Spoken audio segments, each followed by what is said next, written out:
Beyond the fight, why modern martial arts needs a philosophy revolution.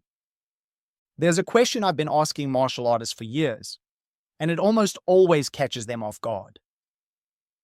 If you could never fight again, never spar, never compete, never use your skills in self-preservation, would your training still have meaning? The silence that follows tells me everything. The hidden cost of training without purpose. We live in an age of technique obsession. Scroll through any martial arts Reddit forum, and you'll find endless debates about the perfect guard pass, the optimal striking combination, the most effective submission. We've become collectors of moves, hoarders of techniques, always chasing the next piece of the puzzle that will make us complete. But here's what 2 decades of training alongside fighters, soldiers, and everyday practitioners has taught me. You can master every technique in the world and still feel empty. I've seen world champions who can't handle a conversation as well as they handle an opponent. I've trained with undefeated fighters who crumble under the ordinary pressures of daily life. I've watched talented modern martial artists burn out, not from physical exhaustion, but from a profound sense of meaninglessness. The haunting realization that all their skills add up to what exactly? This isn't their fault. It's what happens when we inherit an unconscious philosophy, one that reduces modern martial arts to mere physical dominance, that mistakes surviving for thriving, that confuses being dangerous with being whole. The philosophy you never knew you had. Here's the uncomfortable truth. You already have a martial arts philosophy. You just might not know what it is. Every time you step on the mat, you're acting out a set of beliefs about what training means, what strength looks like, what success feels like. These beliefs shape everything. How you treat training partners, how you handle losses, how you carry yourself in the world beyond the mat. For many of us, that unconscious philosophy sounds something like this. I must be tougher than my opponents. Winning validates my worth. Vulnerability is weakness. The world is full of threats I must prepare for. I lived by these beliefs for years. They made me formidable on the mat. They also made me miserable everywhere else. The turning point, when warriors question why. My own awakening came not through victory, but through a peculiar form of defeat.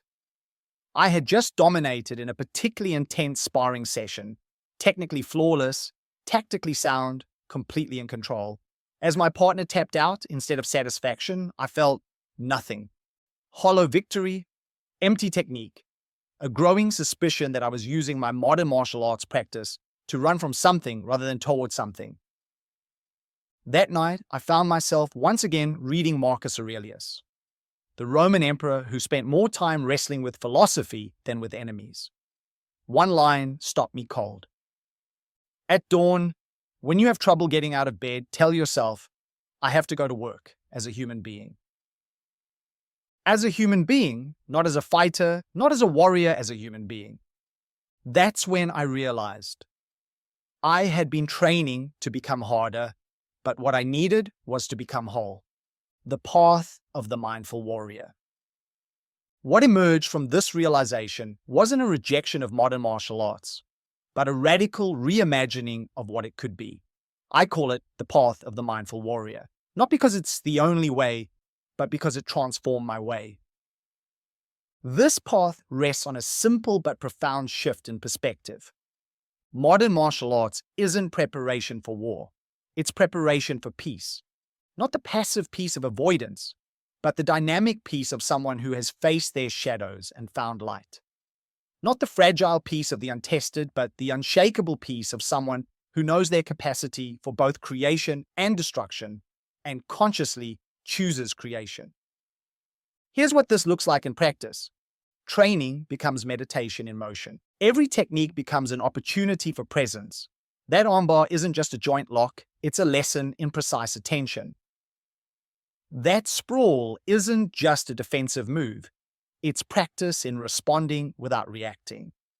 That grueling conditioning session isn't just building endurance, it's cultivating the ability to find calm in chaos. Sparring becomes a dialogue. Instead of trying to dominate training partners, you begin having conversations through movement. You learn to listen with your body, to respond with intelligence rather than ego.